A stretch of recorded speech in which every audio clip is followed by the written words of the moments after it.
안녕하세요. 역사산책 자팍다식 채널입니다. 오늘은 조선시대 가짜뉴스 은혜 나는 음탕한 여자가 아니다 라는 제목의 영상 보내드리겠습니다. 구독과 좋아요 부탁드립니다. 감사합니다. 은혜가 칼을 비켜들고 앞으로 나아가 눈썹을 치켜들고 따졌다. 어제의 모함은 평소보다 심했다. 내가 마음먹은 대로 할 것이니 너는 이 칼을 받아라. 노파는 갸냘프고 약한 은혜가 어떤 일도 할 수 없을 것으로 생각하고 대꾸했다. 찌를 테면 찔러봐라. 이 글은 이등무가 지은 은혜전의 한 장면입니다. 정조 13년인 1789년에 전라도 강진현에서 발생한 살인이 시작되는 부분입니다. 이후 김은혜라는 양갓집 여성은 노파의 어깨와 겨드랑이, 팔다리, 갈비, 젖가슴 등 모두 18군데를 찔러 살해했습니다. 그런데 대부분의 상처가 왼쪽에 있었습니다. 은혜가 넘어진 할머니를 올라타서 오른손으로 내려 찌르다 보니 생긴 결과였습니다. 아주 잔인하고 끔찍했죠. 그런데 은혜는 왜 이런 몹쓸 짓을 저질렀을까요? 이 사건에 대해 정조도 깊은 관심을 보이며 사건의 전모를 기록하라고 명령했습니다. 이에 이덕무가 지어바친 것이 바로 은혜전입니다. 은혜가 죽인 노파의 성씨는 안씨였습니다. 두 사람 모두 탑동리에 살고 있었습니다. 안 노파는 기생 출신이었는데 성질이 험악하고 변덕스러우며 말을 함부로 하는 사람이었습니다. 온몸에는 옴이 퍼져 있었는데 가려운데 마음대로 긁을 수 없으면 더욱 심술을 부렸습니다. 이렇게 보면 안시노파는 정말 못된 사람이었습니다. 이덕무는 정성스럽게 안노파의 나쁜 점을 적시했습니다. 마치 살인의 원인이 안노파의 성품 때문이었다고 미리 암시하는 것처럼. 안노파는 종종 은혜의 어머니에게 쌀, 콩, 소금 등을 구워러 왔습니다. 간혹 빌려주지 않으면 화를 내며 해칠 마음을 먹곤 했는데 그것은 은혜를 향한 것이었습니다. 은혜 같은 여자를 아내로 얻으면 어떻겠느냐? 은혜는 아름답고 고우니 무척 행복하겠지요. 내가 이미 은혜와 사사로이 사랑하고 있다고 말을 해요. 내가 너를 위해 성사시키도록 하겠다. 안노파가 신우이의 손자인 최정년과 나눈 대화입니다. 참으로 무서운 흉계였습니다. 얌전히 있는 처녀를 몰래 남자나 만나고 다니는 여자로 만들겠다는 말이었습니다. 물론 안노파는 최정년에게 일이 성사되면 옴을 치료할 수 있는 약값을 달라고 요구합니다. 최정년이 약속하자 안노파는 본격적으로 계획을 실행합니다. 그리고는 재정년을 좋아하는 은혜가 나에게 중매를 서달라고 했다. 내가 다리를 놓아 우리 집에서 은혜와 재정년이 몰래 만나려고 했다. 그 순간 재정년의 할머니에게 들켜 은혜가 담을 기어 넘어 도망쳤다. 라며 거짓 소문을 내었습니다. 안노파가 은혜를 정절을 지키지 않는 음탕한 여자로 만든 것이지요. 조선시대에 이런 낙인은 사형선고나 다름없었습니다. 실제로 이 소문은 온 마을에 퍼져 은혜는 시집을 갈 수 없게 되었습니다.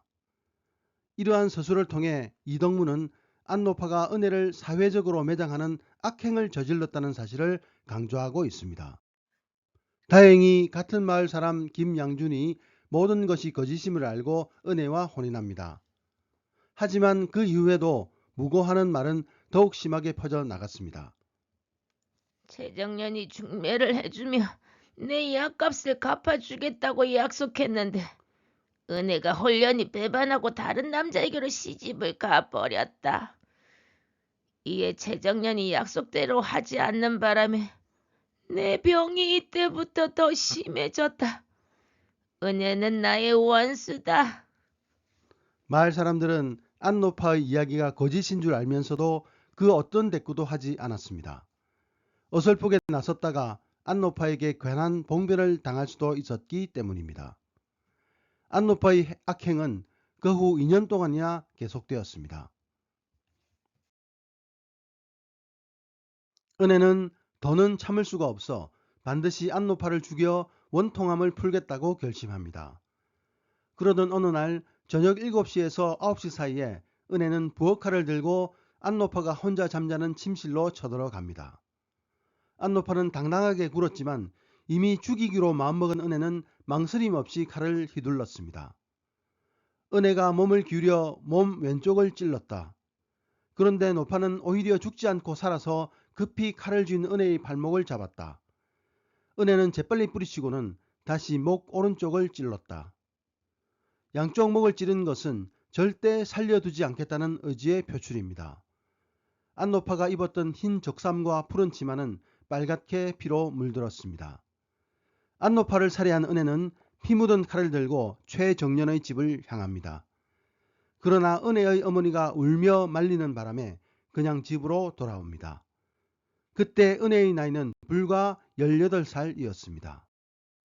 마을에서 사물을 보는 이정이 놀라서 관과로 달려가 신고하자 현감 박재순이 은혜를 결박한 채 형구를 펼쳐놓고 신문했다. 주위의 모든 사람이 그 모습을 두려워했지만 은혜는 전혀 겁을 먹지 않고 의연하게 노파를 죽였으니 벌은 달게 받겠으나 무고를 받는 동안 관가에서 해준 것이 없으니 그 대신에 최정년을 때려 죽여 주십시오. 라고 말합니다. 신문은 관찰사 주관으로 이어지며 9차례나 계속되었지만 은혜의 대답은 한결같았습니다. 관리들은 은혜의 행위를 장하다고 여기면서도 법에 따라 사형될 죄인으로 조정해 보고합니다. 은혜의 사건을 보고받은 정조는 다음과 같이 판결합니다. 정숙한 여자가 음란하다는 무고를 당하는 것은 세상에서 지극히 원통한 일이다. 은혜의 생각에 한 번 죽는 것 정도는 도리어 쉬웠을 것이다. 그러나 한갓 죽기만 하면 진실을 아는 이가 없을 것이 두려워 칼을 쥐고 원수를 죽임으로써 마을 사람들에게 자신은 하자가 없고 저 노파가 죽어야 한다는 것을 분명하게 알게 한 것이다. 은혜를 용서하지 않는다면 어떻게 풍속을 교화할 수 있겠는가. 그러므로 특별히 사형을 면한다. 최재공이 살인죄를 용서할 수는 없다고 반대했으나 정조는 개의치 않았습니다. 게다가 정조는 은혜의 사적을 호남 지역의 모든 사람이 알 수 있게 하라고 명령하기까지 했습니다. 지금도 현대판 은혜는 계속 생겨나고 있습니다. 인터넷이 발달하면서 이른바 가짜뉴스와 악성 댓글이 판치고 있기 때문입니다. 성적으로 피해를 본 사람에게 무책임한 짓을 하는 것도 서슴지 않고 있습니다. 어쩌면 우리는 사실보다는 흥미를 앞세우며 익명성 뒤에 숨어 매일매일 또 다른 억울한 은혜를 만들고 있는지도 모르겠습니다. 오늘의 참고도서는 조선의 걸크러쉬라는 책이었습니다. 감사합니다.